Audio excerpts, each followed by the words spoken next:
The April 8th Town Board Workshop. We have 3 agenda items tonight. We'll start off, actually, the star of the night, because certainly of the 3 items, this is the one I think we're all interested in. Police Chief Dennis Kohlmeyer is going to explain a little bit about the DEA partnership with the Webster Police Department. So, Dennis, have it. Thank you, sir. So obviously our organizations had previous history working with a local drug task force. The concept comes from the fact that drugs and the impacts of the use and sale of drugs are a regional problem. They do have significant impact to our community. I mean, obviously we've seen with the narcotic addiction epidemic that we've seen over the last few years and how it's impacted people's lives, our businesses, and our families. That concept isn't going away. We have residents that are impacted by it, even though we're not the epicenter of the cause of that problem. So in order to have an impact and try to assist our residents with the outcomes here to try to improve them, we have to be part of the regional solution. So we requested and were approved to have an officer assigned to the DEA task force, which is based out of the city of Rochester, comprised of federal agents and then officers from some of the surrounding agencies and the New York State Police as well. So the essential workflow is we have an officer up there full-time. That officer reports to them on a daily basis and participates in investigations that are regional in nature. But we also have the ability to use that officer for local investigations and for situations that directly impact our residents. So the overall schematic is that officer is helping with the regional issue and is available to us for local issues, and essentially acts as a force multiplier, because when we do have that need within our town, we get the full resources of that task force. So it's not just bringing our officer back, it's bringing the weight of that task force essentially to bear on whatever the issue is that we're dealing with. So obviously I've only been back in the position for about a month, so I can't talk to you firsthand about some of the incidents that we've had that use, but there have been those incidents in our town. We have used that task force position and the weight of the task force to address local problems. Part of the nature of this task force is that they work plainclothes, they work undercover, so unfortunately we're not going to put those officers in front of a camera to talk about and answer your questions directly. The nature of the investigations that they're undertaking, again, we're not going to talk specifically about those because we don't want to compromise any of those investigations. But I think the 2 main issues that we look at from an administration point of view, one is it having an impact for our jurisdiction? And 2, are we being fiscally responsible with that position? And my answer to both of those is yes. I believe that the investment in having an officer participate in that task force is benefiting our town, and I think we're getting a good return on that investment. And at the same time, I know one of the concerns in the past has been managing the overtime associated with those investigations, and that's something that we're very focused on. Obviously, it was a little bit of a leap of faith to re-engage with a local task force. We had been out of it for a number of years, and I think some of those concerns are kind of what we're here to talk about. So really what it comes down to is I'm here to answer your questions, to talk about whatever aspect of this partnership that you would like to discuss, and go from there. How many officers are on the task force? So we have one. I know we have one, but I mean overall the task force. The overall task force, I don't know if I can give you a specific number, but I would say it's in the region of about 15. Okay. 50? 15, 1-5. 15. Yep. Okay. So you mentioned the concern over overtime. So I take it you would want to either yourself or another officer tracks his overtime? Yeah, so part of our process is the scheduling system we use. It does track overtime. The supervisors that are in charge of the officer assigned to the task force have access to that in real time to see what the overtime costs are. We know going into this that it's a concern to manage just because of the independence of the officer assigned to the task force and the nature of the investigations. A lot of them are prolonged, and obviously when it comes to police work, we don't get to pick which shift it happens on or how that works. So one of the benefits of this particular task force we're involved in is that there is reimbursement for overtime up to a certain dollar amount. And to date, we haven't exceeded that reimbursement level. So we're on target to stay at or close to that. And part of that is the management that's happening of that. And honestly, I don't want to make it seem like it's the management side of it. It actually is the responsibility of the officer, and he's doing a good job with it. So Okay. I don't want it to make it seem like we're continually pulling back on the officer. The officer assigned to that task force is doing a very good job keeping us informed as to the nature of their assignments and the time that it's taking to complete those. Because I have a kind of a follow-up question to the overtime question, Dennis. When Yes, sir. you said to date, we haven't exceeded the allowance of reimbursement that the federal government DEA has. Is it a calendar year? Because I know that this started around April of last year, somewhere around there, and now we're into April of this year, so. Correct. It is. It's the fiscal year. So Okay. we completed one, and we were below that threshold, and we are now on pace for this fiscal year to also be at or near that limit there. So, and again, the focus isn't necessarily on limiting that officer's overtime for the sake of limiting it. It's to limit it to make sure that we're getting that return on investment that we're looking for. I can't say that we're not going to stay below that cap just because I don't know the nature of the investigations and activity that might come. That is our goal, and that's what we're going to try to achieve, and that's what we're on pace for. So we're cognizant of it. Dennis, you've said that in us having one of our officers on the drug task force, that it brings all of their capabilities to bear for us if we need be. Could you explain that a little further? Yeah, so I'll give you a high level of an example without talking about specifics. There was an incident last year where we had a significant investigation. It is related to drug activity. So our task force officer became involved in it and essentially brought the rest of the task force to bear on that issue. So prior to that relationship, that would have been an issue where we would have been managing in-house with our resources, and that would have been a heavy lift for us as an organization to deal with that issue internally.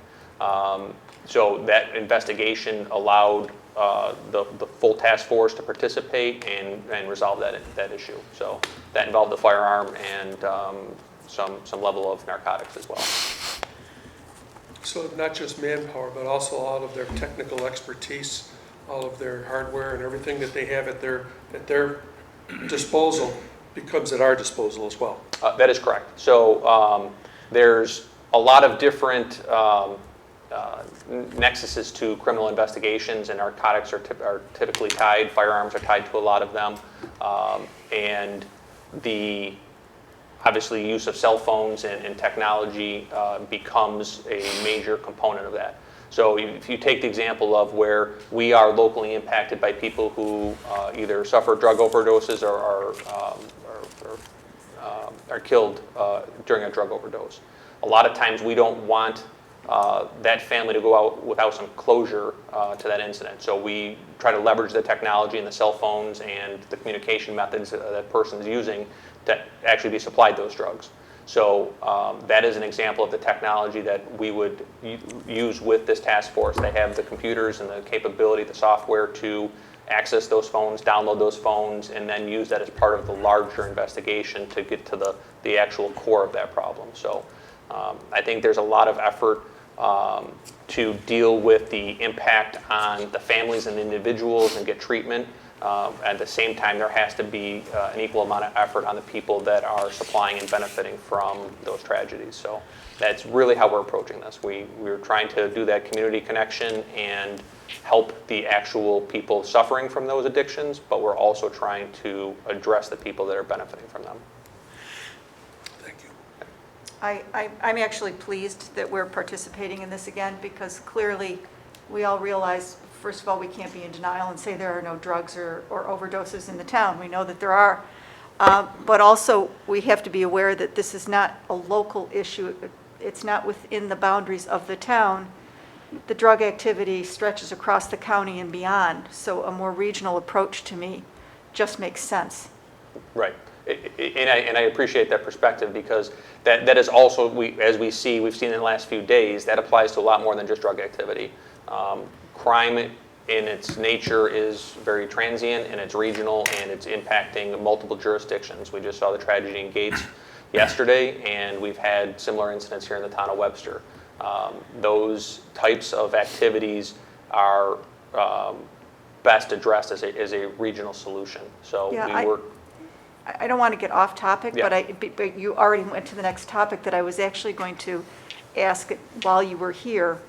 If you might be able to address the carjackings and what's been going on. I did see you at the press conference yesterday with Chief Van Bretterode and the other chiefs. And certainly I don't expect, I'm not looking for any updates on the activity and the investigation, but I think that certainly this is being televised, and some of our residents could use some reassurance or some information as to perhaps actions that they could be taking to protect themselves, or just a little bit of information for them. Can you share any of that? Yeah, absolutely. Did you want me to do that right now, or you want to address that at the end? I'm ready to hit that one right now if you would like to. Hit it. Okay. So really what that comes down to is, obviously we have a concern for the safety of our residents. We want our residents to be aware that crime, again, doesn't necessarily allow the victim to pick the time and place and be prepared for the activity that's coming. So being aware of your surroundings, paying attention to what's going on around you. A lot of times we get very caught up in our daily lives and our requirements that we're dealing with family, kids, things like that. But those distractions make us vulnerable. So those are the things that we have to pay attention to: who's following us, if there's a potential, what may seem like a minor incident where somebody bumps into the back of your car, that may be a lot more complex than it appears to be initially. That's one of the methods that's been used during this particular crime pattern, is in order to get the person to stop. They have a minor accident. Once you're out of the car, then they attempt to steal the vehicle. So the ones that we've had within our town have not involved a weapon, and they've not involved the display of a weapon. Looking back, I would say that we have two that fit this pattern. One was the other night, and our night shift did an outstanding job. So within several minutes of that investigation, they were already located one of the vehicles. During the course of that investigation, they ended up recovering a second stolen vehicle and taking somebody into custody as part of that investigation. So those things, so I don't want to get distracted from the message to our residents, is that we have to be aware. We can't necessarily prevent criminal activity from happening in our town. The best we can do is educate people and then respond to it and investigate it and try to bring it to a successful conclusion. One of the concerns that's been brought up to us is, what do we do if that happens to us? And our standard answer to most people is, don't get hurt or lose your life over property. If they want your car, let them take your car. Obviously, there's other things that can impact that, whether you have your kids in the cars and things like that. Obviously, the safety of your family and your children are the things that we want you to be thinking of. If you're involved in a minor accident and you're concerned about the circumstances of it, and you think it's somebody trying to target you, or you think somebody's following you, call 911, get on the phone right away, drive to a police department. You can call 911 and say, I was just involved in a minor accident, I'm driving to the police department, this is my name, whatever. We would not consider that leaving the scene of an accident.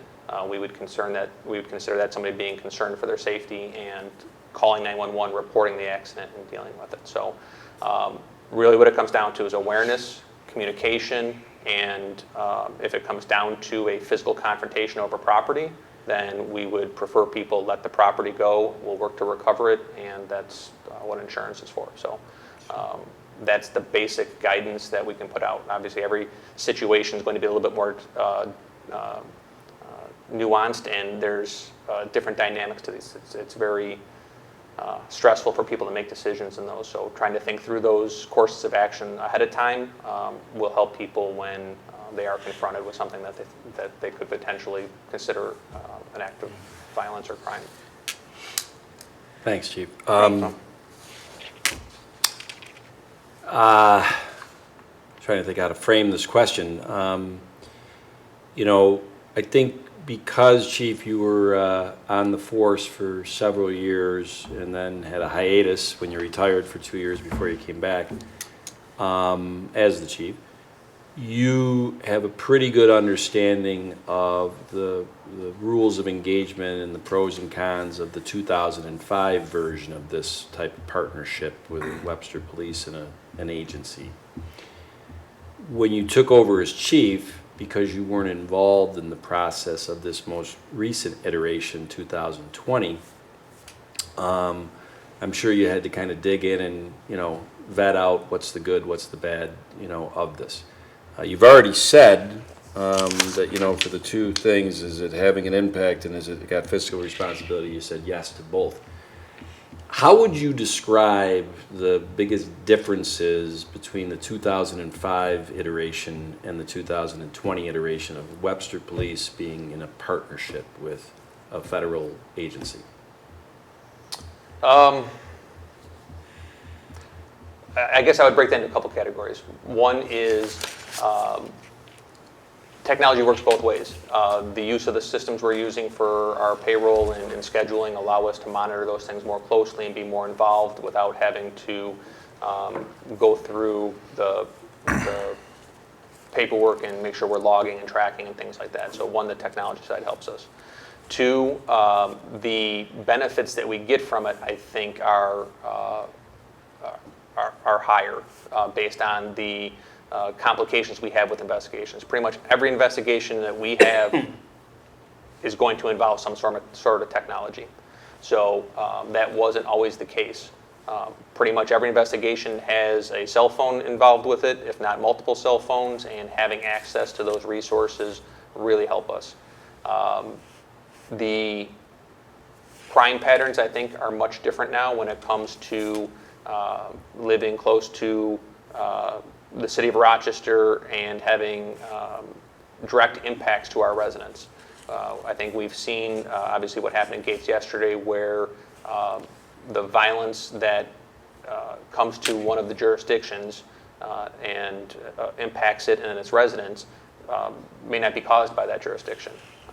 But it's complicated investigations, or complicated criminal activity and networks, and having access to a higher level law enforcement task force allows us to be prepared to deal with those if they do come to impact us.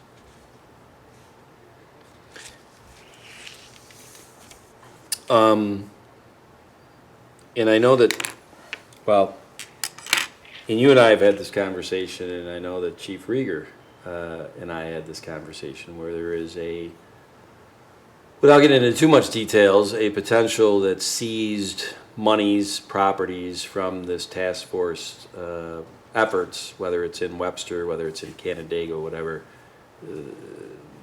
the Webster Police Department, the town, whatever, gets a piece of that, much more so than if we wouldn't get any if we weren't on the task force for something that happened in Canandaigua, I would imagine. Well, so if the task force is involved in it, and I don't believe it's specifically limited to our county. It's where that investigation takes them, and what the proceeds of that investigation are become potential assets that are seized and go through the forfeiture process. So I guess what I would like to say about that, generally speaking, is that we don't undertake these partnerships for the purpose of asset seizure and Right. forfeiture. Our goal, like we talk about internally and we want to message externally, is to increase public value. What we're doing is we're investing an officer full-time into a task force, hopefully to have an impact that's positive for our residents. And that's really difficult to measure. So we don't measure that with the dollars of what's seized and the number of drugs taken off the street. We try to measure that somewhat subjectively based on the value it's bringing to our residents.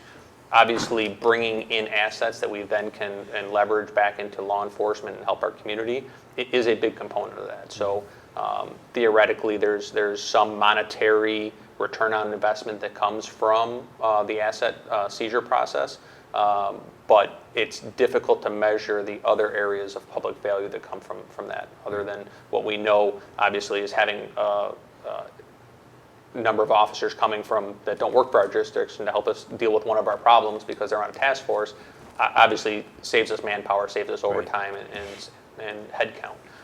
So there's the monetary side, and then there's the almost the immeasurable public value side that we also are trying to highlight in this process. Right.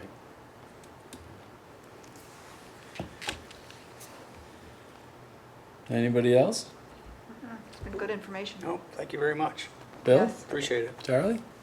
Very interesting. Chief, I gotta tell you, I would have never guessed that only 5 weeks into your tenure, you'd be ready to have this conversation, but you are, boy, have you jumped right in. Well, I'm ready to have any conversation. Well, I mean- that you're ready to have. I know when we met the He was first ready week for and, this the first week he was in. He, I gave him a wish list that was like, and I knew that I'm not gonna get that whole wish list in the first week. He's gotta kinda acclimate himself, so. No, it'll take you Yeah. 3. Yeah, so Yeah, I mean, he's, wow. well, I appreciate that. One of our goals is to be very open with our communication. That's internal, that's external, that's with the board members, and that's with the public. So we obviously have a stakeholder group meeting next week to help improve that process and talk about how we deliver services and the direction our police department's going as part of the reform plan. But ultimately speaking, we're ready to have any conversation. Some of them may have to have follow-up, some of them may have to be more detailed, and some of them may be in a different format. So like to take this topic, for example, if there was a desire to talk to the officer assigned to the task force, we could do that for the board, but we would ask that that wouldn't be a televised Sure, broadcast sure, in order yeah. so that that officer can work in the assignment they're in. Right. So there absolutely can be follow-up to this. If you want to have further discussions and talk more specifics, then we can do that. And then just generally speaking, if there's another topic that comes up, we're ready to talk about it. Thanks, Chief. Thank you very much. No problem. All right. Well, you can tell we were interested in that subject because he went 3 minutes beyond the time allotted, but we let people go beyond the time allotted when it's stuff we're, Well, we're interested in everything. I took it off topic for a bit, so I apologize for that. No, you did not. I think that if you want to hang out, Dinner time, isn't it? yeah, you can go, Chief. Thanks, Dennis. Well, the next, we have 2 items left tonight. The next item is, this is the discussion 3 of a potential referendum in the November 2021 ballot for a term extension for the town supervisor position from a 2-year term that it currently is to 4 years. And I just did some bullet points here to kind of start the process for the board, and Attorney Genesi and Town Clerk Dolly McGuire is, first of all, we have had 2 previous discussions on this at a town board workshop on January 14th of this year, and again on February 11th of this year. For everybody that watches at home religiously, that's why you're like, haven't they talked about this before? Okay. Second thing is that what those discussions at the previous workshops, at least for me, manifested was that, Charlie, you had described 2 different codes, laws, whatever you want to say, that could create a term of Correct. 4 years, a referendum.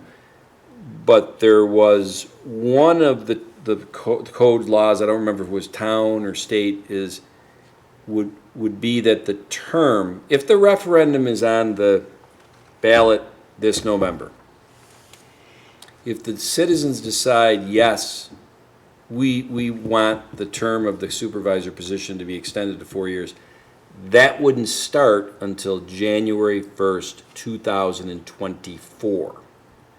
So there would have to be the November of 2023 election for supervisor, who's ever on the ballot at that time.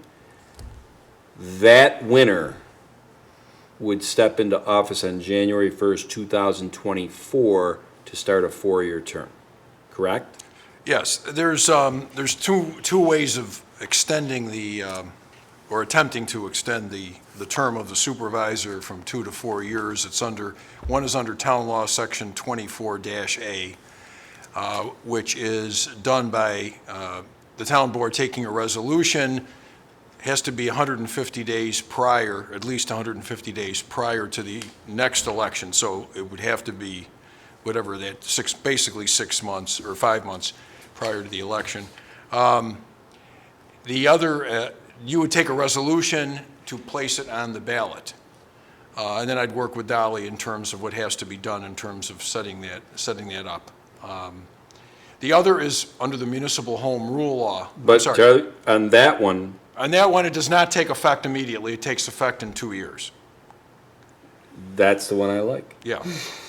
The other one is under, just for, again, I'm repeating what I've already stated before, the other one's under the municipal home rule law, and that would, both these require referendum, a mandatory referendum, but that could take place, or could change the law for the incoming supervisor who is elected this coming fall. Yeah, and like I said, I don't know how many more times I have to say it in these meetings and to anybody that'll listen and write it, whatever. I want no part of that. I don't think it's a surprise to anybody. I think I'm on the ballot in November of '21. I don't know how much, look up the word self-serving in the dictionary, and that would be the description, having the term changed from 2 to 4 years for the ballot that I'm on. The ballot of '23, which who knows who's going to be on that ballot, that to me, and I've always said, to me, number one, I'm just caretaking this position. There will be supervisors long after I'm here, and I have seen this position in the middle of it for the last 16 months, and I feel very strongly that it should be a 4-year position. But it doesn't need to be a 4-year position for me if I win in November. It's for the good into perpetuity, as far as I'm concerned, of the town, for many reasons. So, the next bullet point I put on here was there's no need to put a term limit within this referendum, a 2-term limit of 8 years or 3-term of 12 years, because, Charlie, you had said that that's really something that in the future wouldn't have to be done through referendum. The town board could decide That's on correct. that. And I just don't see any reason to even convolute this right now.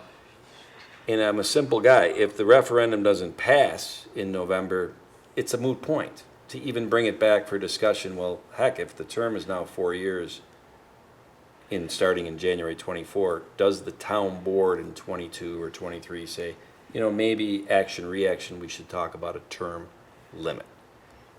There's no reason to talk about that now. No. In my opinion, that's my opinion. Right. And last but not least, Charlie, I think you already answered the fourth one. Charlie, what are the next steps? I think you just told us. There'd have to be a resolution. Yes. 150 days prior, November is the 11th month, so sometime around May 31st. If we're going to do this, we would have to do the resolution at a formal board meeting and vote on it. And I will say this, I guess I shouldn't be surprised by anything anymore. When we started this conversation on January 14th, and these are televised meetings, and of course now since April 1st, they're open to the public. And geez, anybody watching at home, we'd really love the public to come in and see us, but It's amazing how you get the back and forth through social media and whatever. I don't believe in the term being 2 to 4 years. Vote them out this. Well, opinions all day long on this. Isn't that why you do a referendum? Wouldn't that be the ultimate opinion?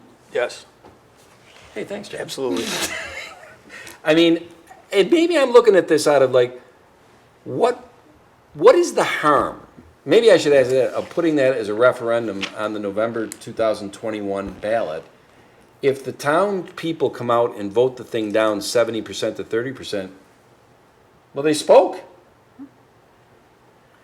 All right. End of story. Thanks, John, I guess. I don't know, you know. So, I have absolutely no problem with putting this in front of the residents because they're the ones that should make the decision. So I'm in favor of moving forward with a resolution to change from 2 to 4 years. we're not doing that tonight, you know. the I know we're not. Okay. We're having a discussion. I'm trying to participate.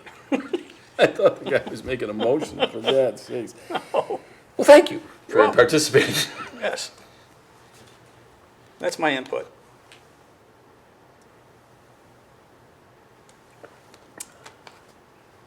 Geez, I hope reading off those bullet points didn't end up being a, more of a monologue than a discussion starter.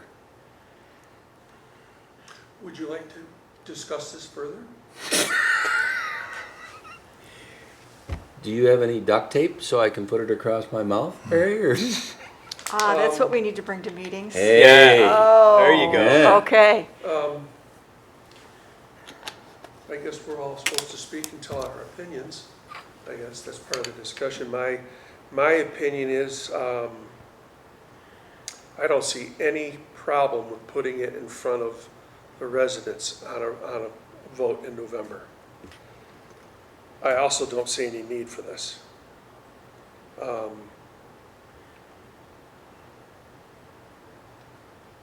This is the way we've operated forever, and I know that's not a good reason to continue to do so.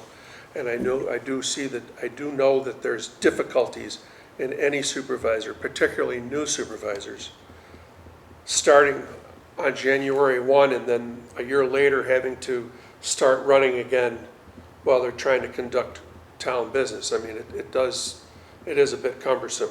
So maybe 4 years is the way to go. I don't know, I've listened to, I think it's 8 supervisors talk about this on occasion, and, It hasn't been talked about before? oh yeah, oh sure. Yeah, you're not the first supervisor to bring this. I issue didn't. up. I haven't come up with too many unique ideas in my life, Bill. I usually No, I'm just pillage saying, from other This has people. been discussed thoroughly. I'm sorry, Barry, I Yeah. don't mean to override you. We've talked about this many times, and like I say, I've talked to a good many of them with it, and I think that the majority of them felt that 4 years was better than 2, that it was more efficient, but none of them were willing to say that's what we need to do. They were all prepared to run every 2 years, that let the voters pick every 2 years. So, well, here again, I'm not opposed to putting it up for a vote in November, because the residents of this community will then decide which way they want it to be. I'm in complete agreement with Barry. I see the benefit to a 4-year term, and I don't think it's only to a new supervisor. I think it's even a supervisor who is returning and being reelected. You've got 1 year to really stick to the things and the topics at hand, and then, let's face it, running for reelection takes up a lot of time and can be distracting. And so I see the value in a 4-year term. I have mixed feelings about it and giving people a choice every 2 years. And I have no problems putting this up to a vote. I think of it very much like other things that we have talked about ad nauseum sometimes. And we've come to conclusions on it and decided not to put it up for a vote. And I can think of a couple pertinent issues where, looking back, I wish we had put it up to a vote because that would put it to rest. And I'll be the first to admit, you know, and really, all the board members have helped me tremendously. I'm still a neophyte to politics, but a lot of politics is common sense and just, you know, tell the truth, work hard. It's the same. Anyway, you got to admit, and I'm not gonna. I can't believe how many times in the last couple months I've been in meetings, and I'm in meetings pretty much on the hour, every hour. And I've had people say to me, well, you might want to think about this one because it's an election year. And I'm like, what? When did that become a compass of making decisions that are right? And you know, that they can look at me like, you're just a silly boy, novice in this. I'm like, no, I don't think I am. If that's been the pressure in the past that has affected a supervisor's decision-making every other year, that's frightening to me. Maybe I live in an idealistic world that regardless of whether it's your first year, your second year that you're in an election year, if you're a lame duck and not going to run again, that you still make decisions pragmatically, not emotionally, not with grudges, but for the best of the community. And maybe that makes me not cut out for this position. Possibly. I think that the majority of supervisors that ran before you felt exactly the same way you're talking about right now for a period of time. And I think over a period of time, the job wears on you. And you start thinking more about this is an election year. That's my observation. Well, The easiest solution to this is just put it on the November ballot. Right, Yeah. right. Why beat this horse anymore? Thank you, Bill. because I like to get a rise out of you, Bill, and it's working. Beating it to death. Bingo! Ballot. I mean, really, I don't think it'll pass, personally. That's my own personal opinion. To be honest with you, if it doesn't, you won't see me going, take No, my I know, ball and but- go home. I'll be like, the people have spoken. It's not going to change the way I do business, and Put it on the ballot. I don't even. Well, Okay. What's next? anyway, are we done? By the way, one last thing, Barry. Since you aren't in an election year, all right, but I hope I get to still, assuming I win in November, you never know. If you start to see me have that happen, what you just said, as time went on, they started thinking like that, you have, mark this down, you have the authority for me to slap me upside the head. In retirement. Okay. Okay.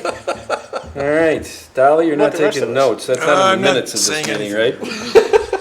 Okay, there will be no motion on that, Charlie, okay?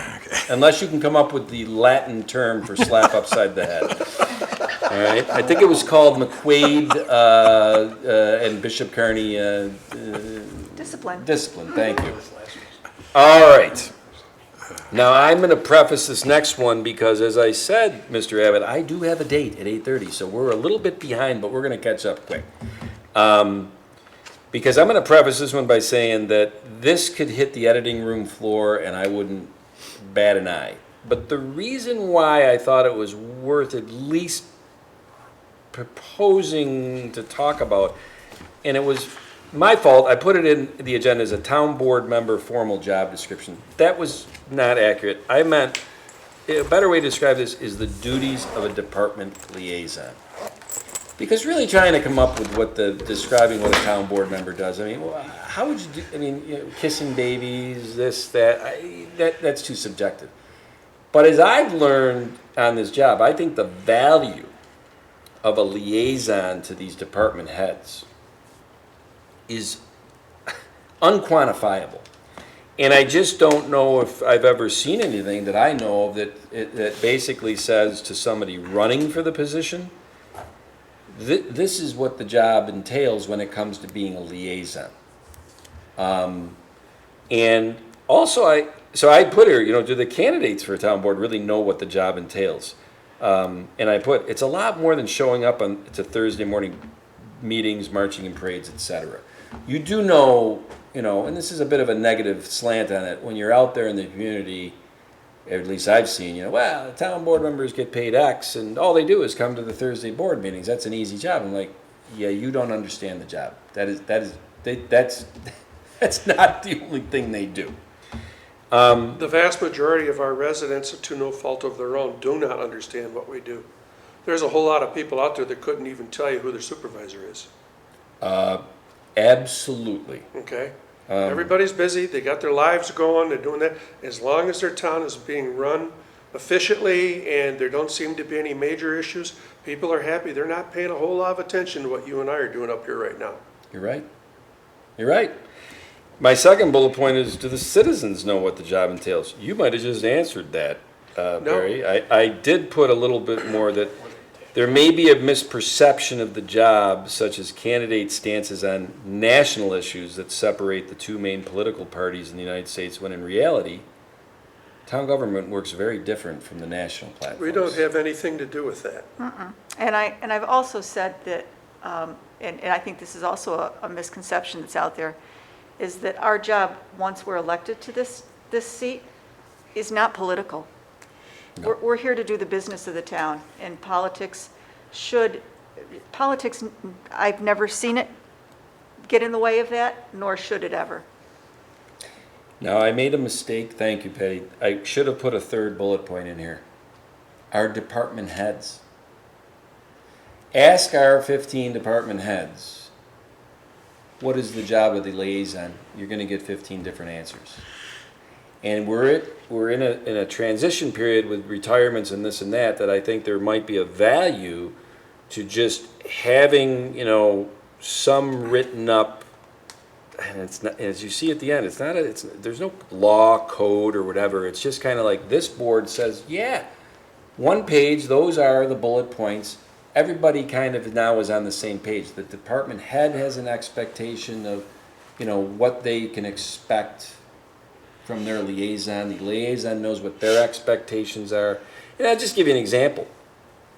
It happened for years, I heard, that the quarterly budget to actual meetings, liaison, department head, town supervisor. For some reason, the last several years or a couple of years, they didn't happen. Why? Who knows? That happens in an organization, right?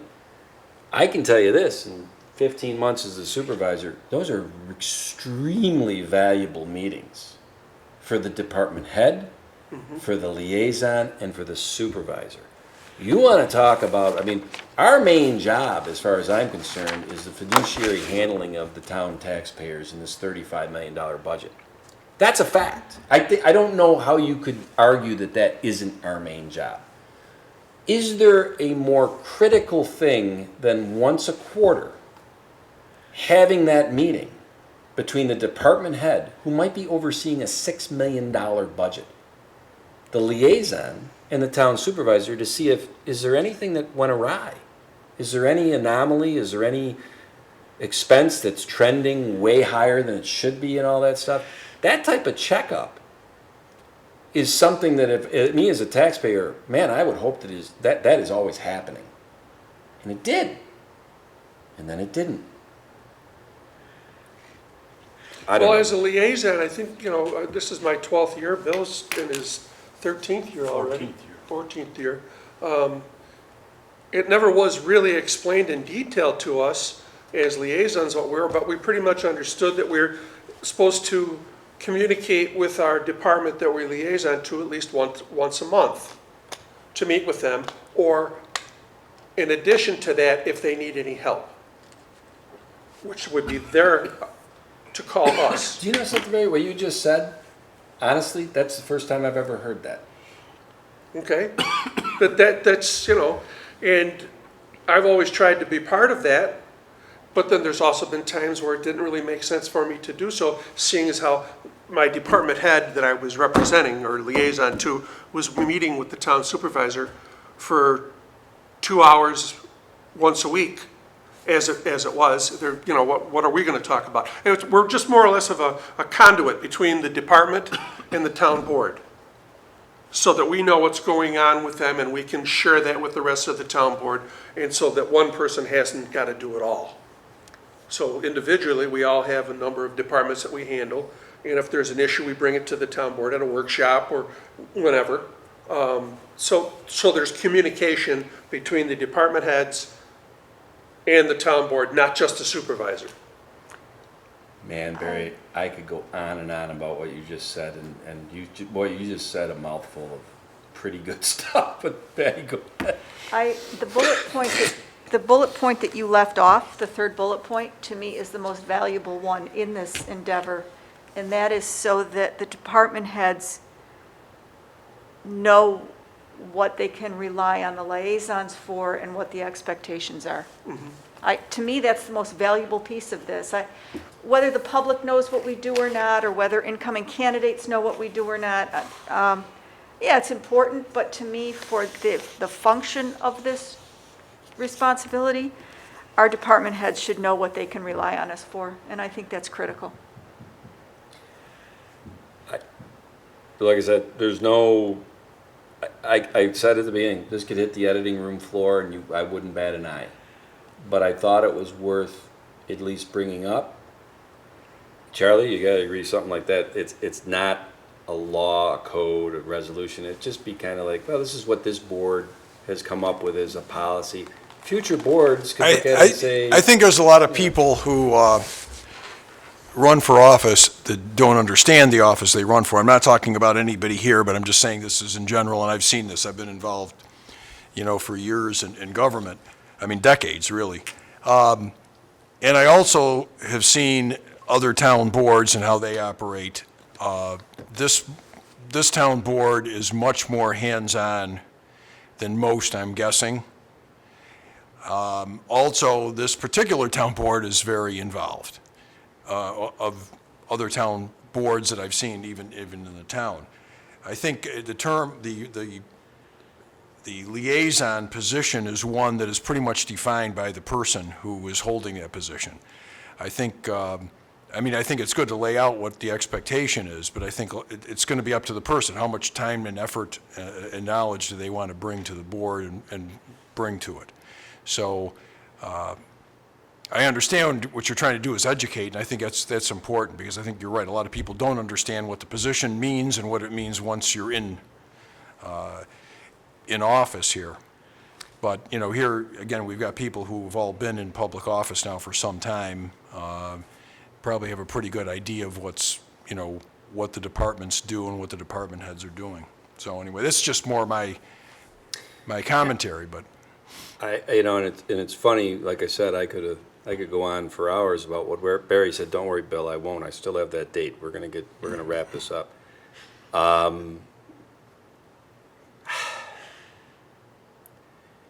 A lot of it's because, and I think everybody knows here, that I have really tried to make sure that there's 2, 3, 4 different people involved in the collaborative decision makings. Not because I'm afraid to make decision making, but I've learned over the years, you get some different points of view and you end up with a better end product of decision making. And we've done that. There's no better example of that than the process we've used to vet and hire department heads in the last year. And we've struck gold. I'm going to tell you, if I had handled that process mano or whatever there are a couple of people we hired that I wouldn't have hired, because I wouldn't have seen the opinions of other people in the process, and I'm like, that's a good point and whatever. It's a very slippery slope. You hire you vote, you elect leaders. You don't elect. We don't do referendum decisions. We don't go out and get a temperature of the world on every decision we make. We are the leaders. We were elected. If we make decisions that the town doesn't like, we get elected out. But internally, I've saw a great value to the liaison, department head, town supervisor, that having 3 people bouncing ideas off each other, to me, is just better than, Barry, like you said, there were times when you thought, I really don't need to meet with the department head as liaison, because they're meeting with the supervisor every week for 2 hours. Yeah, but then they're only being influenced and only seeing the ideas and the insights and the experience of the supervisor. And personally, I think I'd rather have you in the room for certain discussions with a department head, because you're going to point references from your past and your experience that I don't have. That no supervisor is gonna sit in this position and have, you know, the wide, vast experience level. I'll get off my soapbox. I just want to add that I do sit on another board, and I've been on that board for many years, actually. And actually, I chair that board.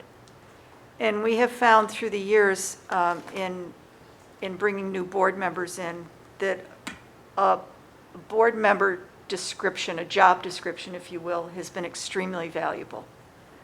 Because then the incoming members know exactly what's expected of them. And it avoids those difficult discussions later on when you think that the board member's not really living up to the expectations that you had for them coming in. It's very clear from the very beginning what's expected of you and how you will be a value add to that board. Well, I don't know if this has any bearing on it, but that's a board of volunteers Yeah. that are working in an organization. This is elected officials. You got it. This is different. But don't you think Everybody there's, that can vote Right. can be elected. but I understand, but don't you think it's helpful to have that spelled out when you're thinking about running? Yeah, I do. I think it would be nice if when, after this next election, whoever's sitting on this board, you all sat together and said, this is what we expect of one another. This is your job, your job, your Right, job, and right. that's how we do it. I don't disagree with it at all. I saw what you just did. You did it after this year. You son of a gun. You did. I saw you did.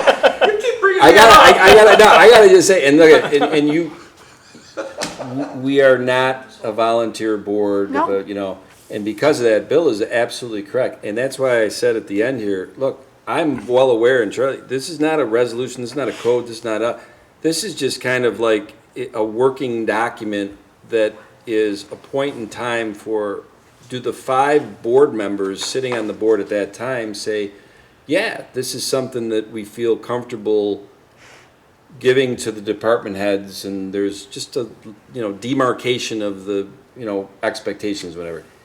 Next year, the new board might say, You No. might have somebody elected in this new election that has absolutely no understanding of what a town board does.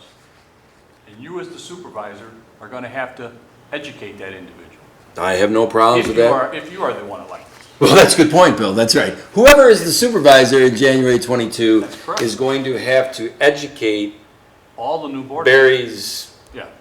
well, you know, oh, Any new board member that Any comes new on board any has new got- board member. Has Now got you're to going to have one new board member. has got to be willing to ask the questions. I will tell you this, wow. Because a lot of Oh, times I you gotta- don't ask the questions of things that are going on Ooh. because you don't want to seem, Ooh, I'm not gonna say it. Well, you and don't want I to seem agree. uninformed. I think the point that Bill and Barry and Patty are making is that a lot of this, I think it's very, very good to be a collaborative board, but it has to be, in my opinion, driven by the supervisor.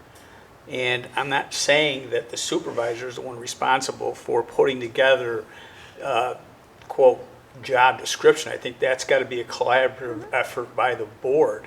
But if it's not driven by the supervisor, you've got a supervisor that doesn't really believe in collaborative decisions, then you're looking down that tunnel again. And all these are put This aside. is not a, you know, But I think, and I absolutely agree with your statement that because the new department heads have been selected in a collaborative effort, it was, we made some very, very, very good selections. And I think that the collaborative way is the way to go.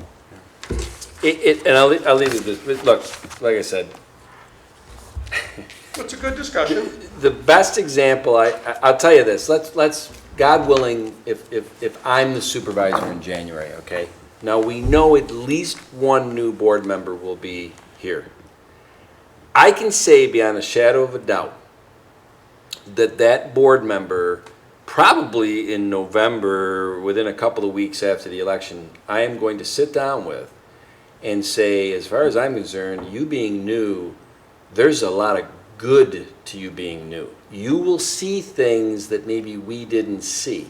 So let's focus on that newness and how you could bring something new.